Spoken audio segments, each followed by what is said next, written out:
A lot of people think about work as a competition for resources. But what if, by inviting others to the table, you created more for everyone? In this episode, the opportunity for all of us to uncompete. This is Coaching for Leaders, episode 759. Produced by Innovate Learning, maximizing human potential. Greetings to you from Orange County, California. This is Coaching for Leaders, and I'm your host, Dave Stachowiak. Leaders aren't born, they're made. And this weekly show helps you discover leadership wisdom through insightful conversations. You know, one of the things that, as I reflect on my career, is a human being, as a leader, as an employee, like how often I have seen the word competition come up in my work and in the organizations and also in my own thinking. And oftentimes, as much as we talk about leadership and as much as we talk about teamwork and working together in community, we often default to somewhere else. Today, a conversation on how we can build collective power through relationships and through thinking about this word compete in a very different way. I am so pleased to welcome back to the show an expert who's going to help us to hopefully shift our mindset just a little bit on this and take the next step to help us all do a bit better. I'm pleased to welcome back Ruchika Malhotra. She is the founder of Candor, a global inclusion strategy firm that has worked with some of the world's biggest organizations. She's been recognized multiple times by Thinkers 50 and co-wrote one of Harvard Business Review's top 100 read most articles in history. Stop Telling Women They Have Imposter Syndrome. She is the author of Inclusion on Purpose, MIT Press's top-selling book of 2022, and now her newest book, Uncompete, Rejecting Competition to Unblock Success. Ruchika, such a pleasure to have you back. Welcome. So great to be back, Dave. Thank you.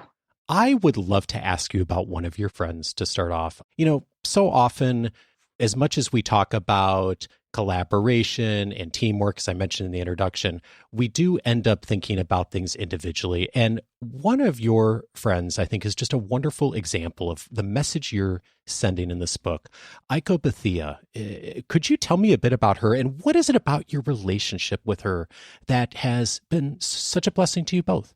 This is such a great question because I think that we don't talk about friendship and leadership nearly enough. And I don't think we have really found how much having relationships that inspire us, motivate us to do better, and also remind us that the wins are collective. I don't think we talk about that enough. So Uncompete is also a leadership expert and very much focuses on equity and inclusion, although one conversation we've had for years on end is how much does it benefit us to talk about it as DEI versus just core leadership requires us to be inclusive and equitable. And years ago, I write in the book, and this is the best part of having some friendships and relationships in your life where you're like, how did we even meet? Like, what was that tie? Who introduced us? And honestly, neither of us can remember. But Aiko is sort of very legendary in this field of equity and inclusion practitioners, very well-known speaker. She's advised some large organizations. There's an entire chapter dedicated to her expertise in Brené Brown's latest book, Strong Ground. So here's someone who's like really a badass in every way. And one of the, by the way, can I say badass on this podcast? Sure. Because, I think that there's a huge intersection between being a badass and being a leader, right? Anyway, so when Aiko and I first met, I think it's very easy especially as both entrepreneurs, but also as leaders, it's very easy to see each other as rivals, right? And often you're taught in a competitive system that you're fighting for the same opportunities, or you're fighting for the same recognition, or you need to beat each other out in competition to succeed. And I think the two of us just looked at each other and we said, we're not going to do that. And again, it wasn't as deliberate as sitting down and looking at each other and saying those words. But I think there was a deep unspoken recognition, like we don't want to play by those rules, even though we could both think of people in our industry who very much played by those rules. And so we've supported each other for years on end. I would say, as someone with a lot more experience and expertise than me, she's definitely been the person I've turned to when, I've had some moments in my business or in my work where I'm like, I'm not sure what I'm doing. Do you have any advice on this? One year, we literally competed for the same contract and her business won. And I'm so thrilled that happened. And I think there's a lot of, we take the short-term view in a competitive system, like what's going to feel good right now, what's going to feel good for our immediate win, rather than thinking about it from a long-term perspective, taking the long view. And I would say my friendship and my sort of, both collaboration professionally as well as that personal friendship with someone like Icobithia is a perfect example of how we can all cultivate those relationships with people who might be doing very similar work to us, might be in the same industry as us, but it's not approaching it from that short-term win expectation, but from a long-term view. It's one of the things I really love about your work and your example is that, and when I see you on social media and see photos at events, it's the ability to really think about this in a different way, the competition that often we default to. And it's so interesting that, and you talk about this in the book, your own experience too, of like how envy is so powerful. Like, and we often don't even think about doing it a different way, do we? Like we get in these competition frameworks, we get in organizations and in industries where that's the default setting. And it just doesn't occur to us to think about a different way. And I think it's one of the reasons this word emerged for you, uncompete. Tell me about that word. Somebody recently asked me, like, what was that aha moment where this word came to you? And I said, I can't remember. Again, clearly I have a terrible memory. I mean, this is the second time you've asked me for something and I'm like, I don't remember. So maybe that's the takeaway from this, start to forget things. But I have to say, I can't remember this aha moment for Uncompete. But what was really interesting is, of course, as soon as I started thinking about and ruminating on this, competition is everywhere at all costs, all the time, winner take all, zero sum thinking, from like going to my kid in elementary schools, like parent evenings or caregiver evenings, and someone next to me will be like, oh, so, I'm taking my kids to like 6 activities so that in 12 years, when they apply for college, they'll be able to write that and sort of be able to like beat out others in the applications, to certainly work rivalry, to certainly other rivalries in our social circles. And I started realizing that actually, yes, these systems exist. And yes, we're often, we default to them and they're a choice. So if competition is a choice, so should the part where you don't compete, that also can be a choice. And so as I started thinking of like, what could it be when you opt out of competition? What would that sound like? And to me, the, uncompete, undoing, sort of thinking like in many ways being very intentional about like, this is the opposite of what I want to engage in. That's sort of how the concept of uncompete came to me. As you were saying that, sharing that story of going to a parent night, I was thinking how often that has happened for me. I mean, just in personal life, running into friends, parents, family, kids at school, and they'll mention something like, oh, we're doing this summer activity. And my first reaction almost always is, oh, should we be doing that? Mm-hmm. It's visceral. It's visceral. It's such a human thing. And professionally too, like someone says, ooh, I'm going to this conference or I'm doing that. I'm like, ooh, should I be doing that? And I think part of what I sort of, I don't think you say this explicitly in the book. So I may be putting words in your mouth, but part of what I hear, tell me if I'm wrong, is like part of this experience of being human is knowing you're going to have that reaction. But the invitation I hear from you is to also know that you can then make a choice not to go down that route if you choose.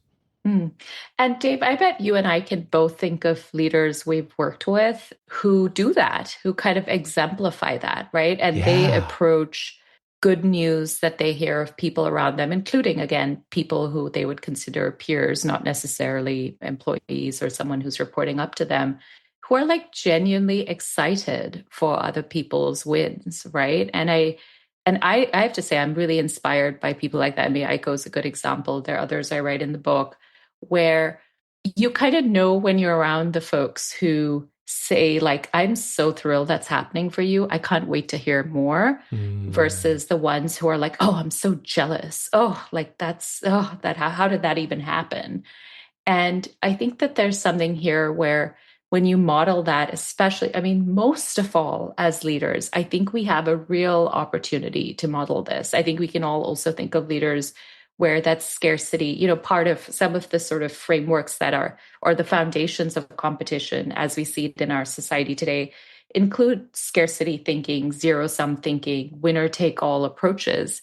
And again, I think that there's this really genuine opportunity for leaders to lead really by example and say, like, hey, yes, there's only one promotion, but we're not going to pit people against each other for it. We're going to figure out the way that we, yes, promote the person who's the most qualified for the job. And we also very much invest in talent development, right? It's not this one person gets the promotion, everyone else is the loser. And I think that, I mean, again, I've been doing research and I wrote some of it for the book. I've been doing more now independently of the book. I've been collating research around like what zero sum thinking in politics, what are some of the challenges as a result of that? Zero sum thinking in sort of our social lives and our relationships in our communities. So I really think as leaders, like there's an opportunity here, which is kind of unparalleled. I love that you surfaced some key lessons for all of us on how to do this, like how to build our collective power and to get into community with people and peers and other leaders, and personally and professionally. And I thought we'd zero in on a few of the lessons you share, because I think they just really are wonderful starting points for this. And the first one you invite is reaching out to someone who inspires you. Mm-hmm. What does that look like in a way that really works? One of the things that I sometimes feel sad that, in our general overwhelm of life has happened to me personally is I have less and less time to reach out to role models and heroes from afar and just say like, hey, I love, what you're doing. Thank you so much. Please do more of it. When I was a kid, I was very happy to write to my favorite, like, celebrities. Of course, never heard back. Once in a while I'd get like a, thank you so much, so and so Mariah Carey is thrilled to receive this letter. And I was like, yeah, okay. I'm glad some intern took the time to return this mail. Right. But now at this stage of my life, I do feel sad that I don't get, it's the overwhelm of life is there, obviously, to be able to tell people like, hey, you're doing great, keep going. But even I just want to say that this is so important, because when I receive letters like this, and actually now, sadly, I've become someone, and I don't have a huge team like Mariah to respond to notes.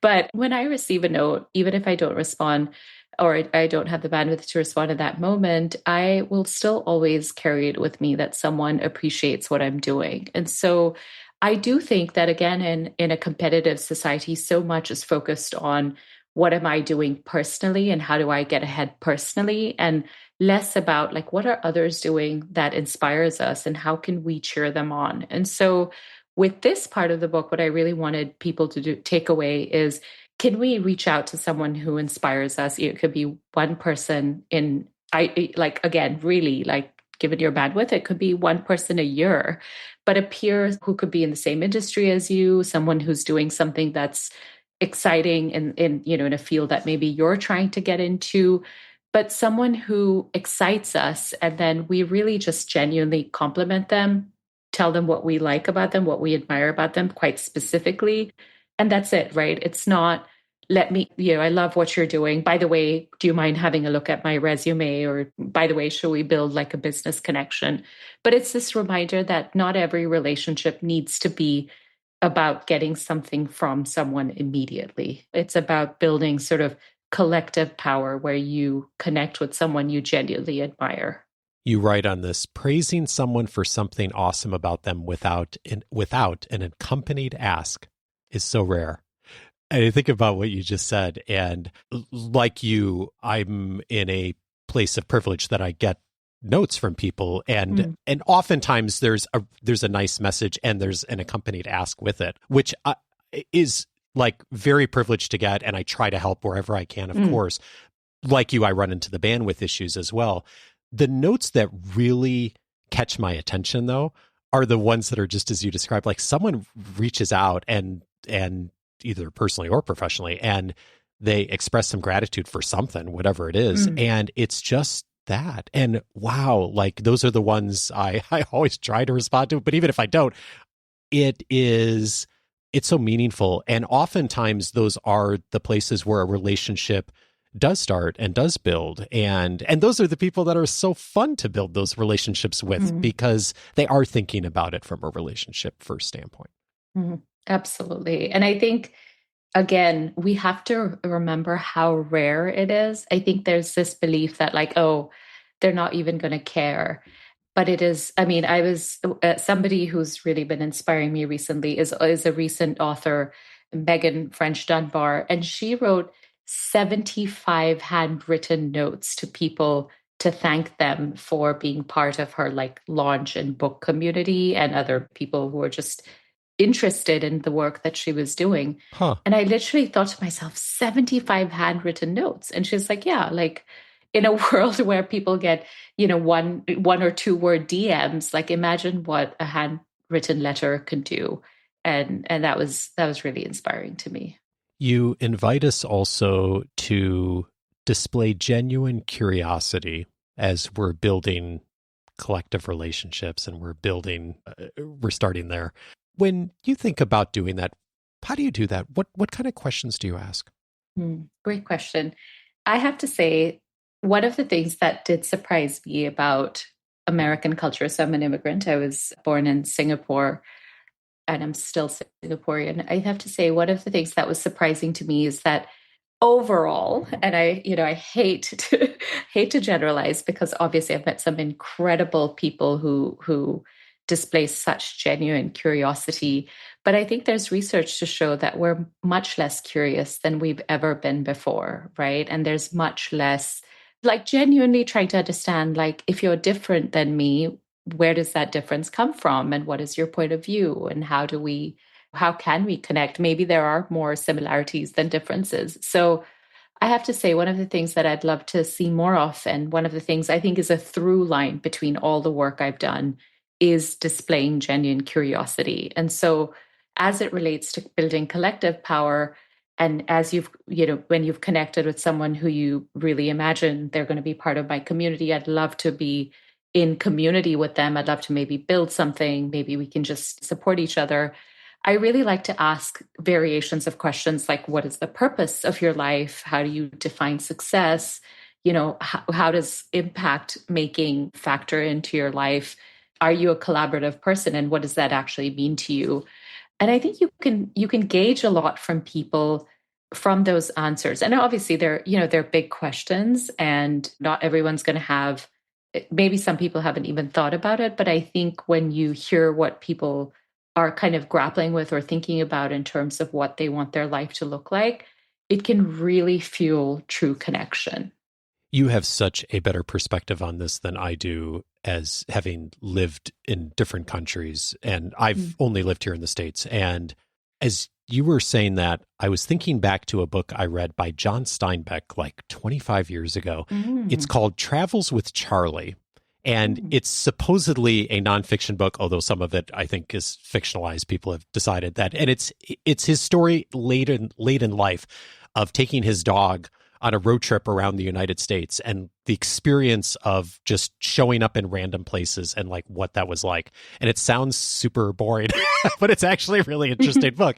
And one of the observations he makes is that Americans have this really interesting default, a lot of us, to being genuinely kind to strangers. Like there's sort of like a kindness, like you walk into a restaurant in wherever and someone's good morning and you get into a conversation and it's very friendly and it's like you've known each other for 20 years in some ways.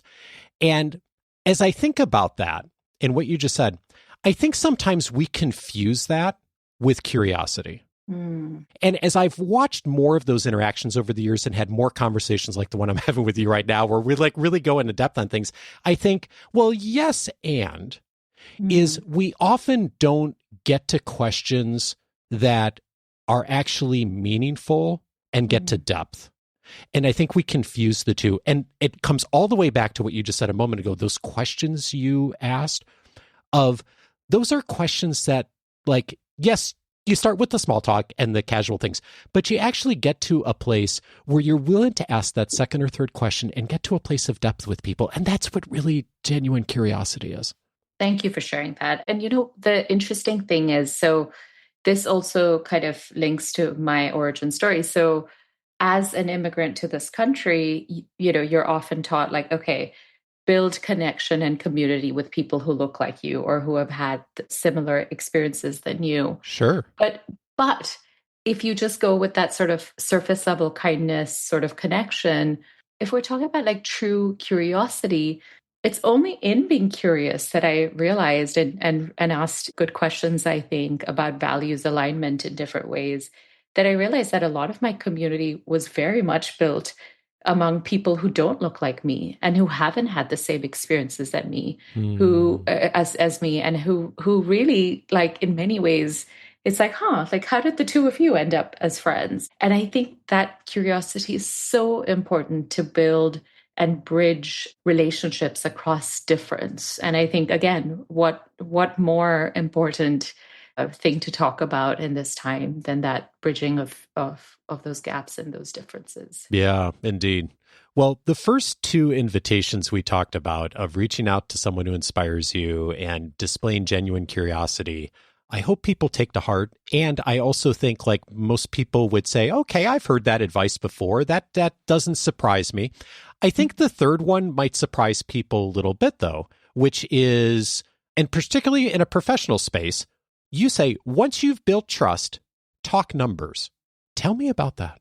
Oh, possibly one of the things that I've had to, or one of the practices I've actually had to practice so very much, because being socialized as a woman, as an Asian woman, born outside this country, just talking numbers at any given time was very stressful for me. And sort of, you don't talk about your salary, you don't talk about like raises, you don't talk about numbers.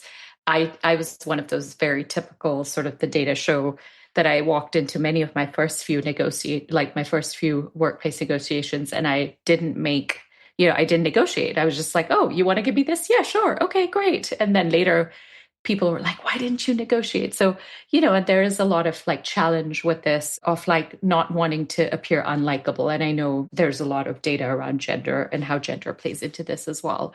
But I actually think that one of the ways that we can really resist these systems that are opaque and make us feel like, we're losing out or there's this competition, is by becoming very transparent with numbers as we can.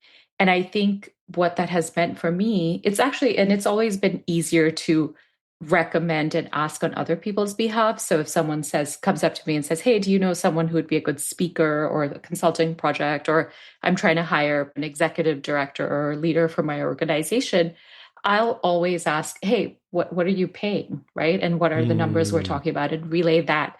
And it's easier to do on someone else's behalf.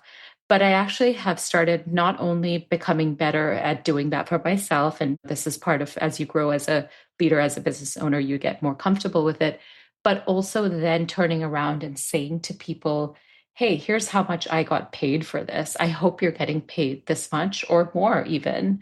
And I think this breaks down some of those silos and those barriers that I think we're often expected to operate in a competitive society. And I think it's one of the very powerful ways we can uncompete. Yeah. And the real, like, boy, the real loud message I hear is like being able to start doing that, like you said, not just for yourself, but also within your community, within your network, within the people that you've built power with and are building wealth together with, of like finding those people and having those conversations. And those are, for all the reasons you mentioned, conversations that a lot of us don't tend to have in many relationships. But when you've built trust, especially from a professional standpoint, like starting to figure out like, okay, how can we all help each other to support each other and work in a different way than sometimes the system tells us we need to? And being able to do that and open those doors, huge. Absolutely. And in the book, I talk about how wealth and power really are so much more meaningful and long term and create greater good for society when it's collective rather than, again, that sum winner take all approach to power and wealth building. You remind us to take stock of our relationships as well as we go. Sometimes things change, of course. Our first impressions don't always line up with what happens in the long run. When you think about taking stock of relationships, what are you looking for? Dave, I bet we can all think of examples of people we've been in community with, relationships with, workplace or otherwise, where that relationship really outlived its time for us and actually caused us insecurity or intimidation or feeling diminished and invalidated. And I think many of us, again, in a competitive society, I think we're taught that you just have to sort of press on and it is what it is. And I should focus on like what I'm getting out of the relationship. And I think a big part of learning to uncompete is understanding and reminding yourself that you're worthy of being validated and supported and in community with people who also approach community with collaboration and abundance. So I really talk about taking stock of relationships from the standpoint of if you're around someone or if you're around people who don't really elevate you. And it's interesting because I hear this so much from leaders and I hear this from, and again, this could just be reflective of the communities I'm in. I'll hear so much from very powerful women leaders in business and in sort of their professional career who will often say that in their personal life, they don't feel supported in the same way, or they might even feel taken advantage of. And I think what we need to understand is where does that come from? How do we take stock of the relationship? How do we understand that true power is building with people who support us and who want to see us succeed too? It's never just, and using Adam Grant's technology, it's not just the takers. We don't want to be just givers, but it's really about how can we build collaboratively with people who are healed, and there are going to be people who are unhealed who want to talk about relationships with scarcity and zero sum and all of that.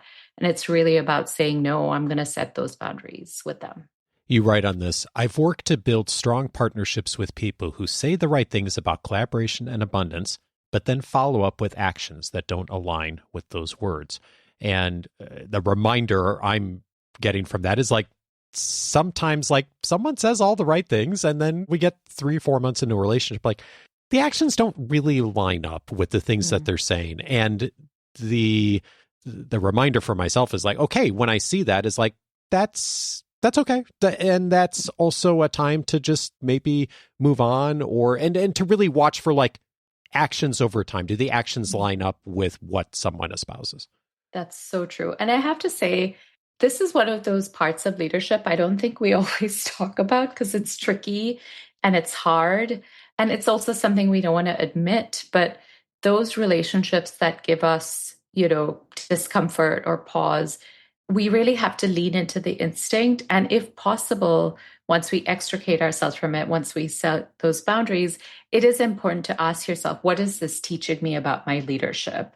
Like, what is this teaching me about how I trust people and build relationships? And what are the lessons here that I can take to expand my community? Yeah, indeed. And speaking of expanding, the invitation you make at the end is the reminder to us, identify others to join the community. And you say the bigger the inner circle gets, the more wealth and influence we can generate.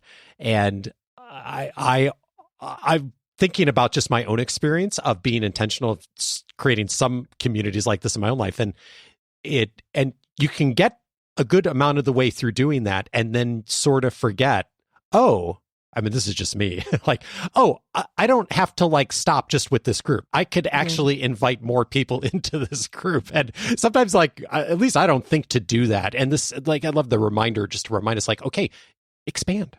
Mm.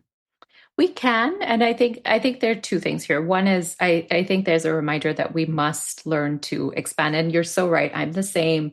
I have, and again, some part of it is bandwidth issues. Some part of it is, we've really been conditioned to focus on like, okay, this is who's in our community and this is who's not. And I think Yeah. there's interesting research and important research about in group and out group and all of those, sort of dynamics as well.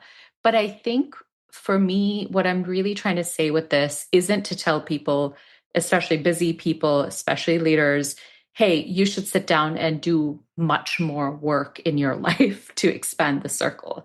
I'm actually saying that if we kind of empower people in our lives as well to expand the circle, if we take even a few minutes, it could be in a week, it could be in a month, to think about like what are ways that we can really support other people and expand the circle. I write examples could be very quick. Like I've recommended people for roles like through a text or an email, right? Filled out like online reference forms or done a review for someone's new book or new podcast. Well, not your podcast, it's not new, Dave, but it doesn't have to be this huge time consuming endeavor, but it's saying that like these little actions I take a few minutes in a week is really enriching the community beyond me. And I think that in a competitive, like, what about me? Am I getting behind?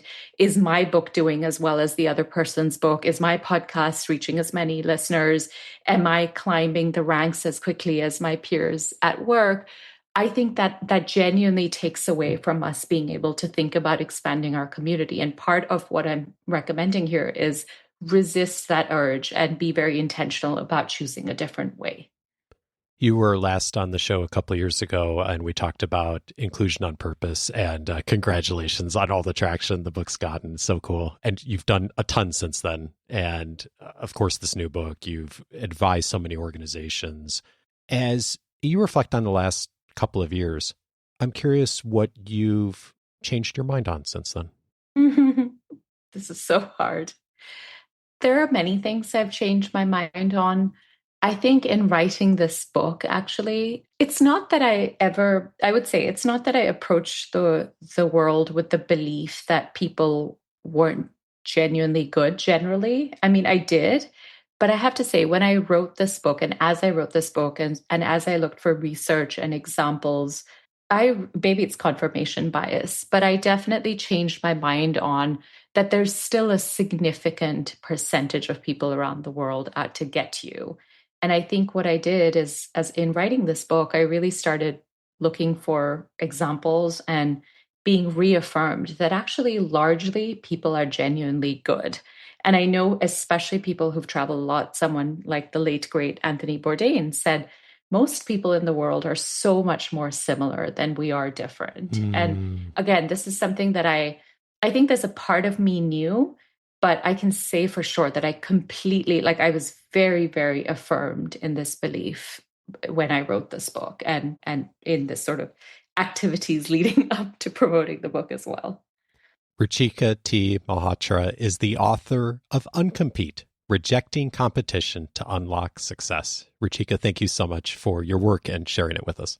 Dave, thank you so much for having me. So excited. This conversation was so beautiful.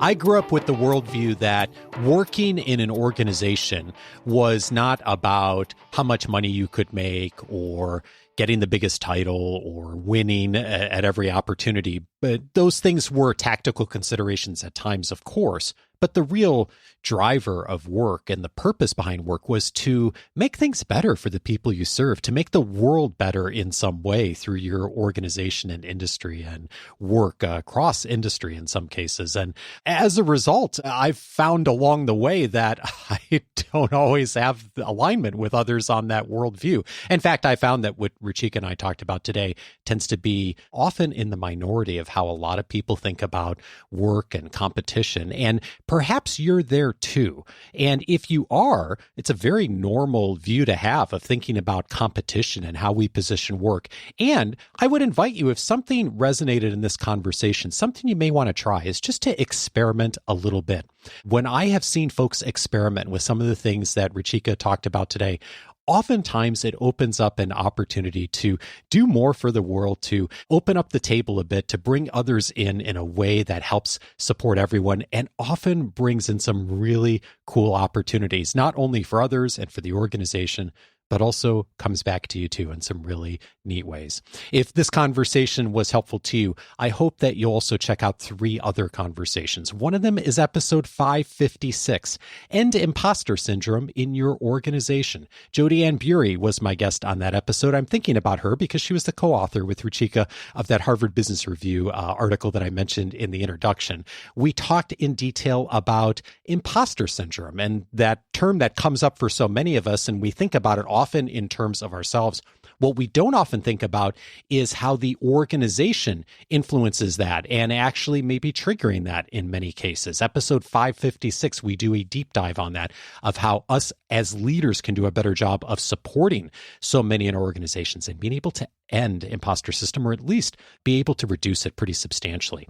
Also recommended my last conversation with Ruchika, episode 589, how to create inclusive hiring practices. We talked about some of the real tactical things we can do in our hiring and recruiting that help us to create a more inclusive opportunity. And I shared with Ruchika recently that I took some of her advice from that episode, brought it into the applications for our academy, and our academy community these days looks even more diverse than it did at the time. And I think part of the reason is because of those tactical steps I took from that conversation, and not only more inclusive, but more diverse. Episode 589 for more tactics on that.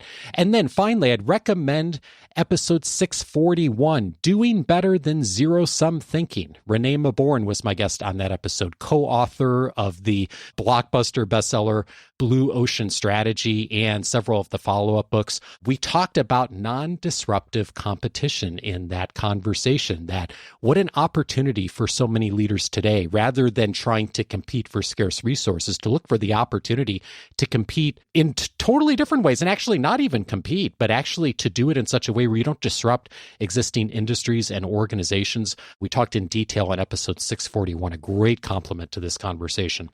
All of those episodes, of course, you can find on the coachingforleaders.com website. And if you haven't set up your free membership, do so today at coachingforleaders.com. It's going to give you access to the entire library of episodes, searchable by topic, that I've aired since 2011, plus tons of other resources inside of the free membership, free audio courses, my interview notes, weekly guides, tons more. All of it's at coachingforleaders.com.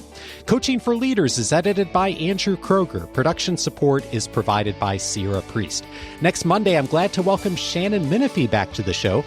She is the CEO of Box of Crayons, the firm behind Michael Bungay Stanier's best-selling book, The Coaching Habit. We're going to be having a conversation about the kind of curiosity we often miss. There is a kind that we often don't think about and set aside. We're going to look at that in detail. See you back on Monday with Shannon. Take care.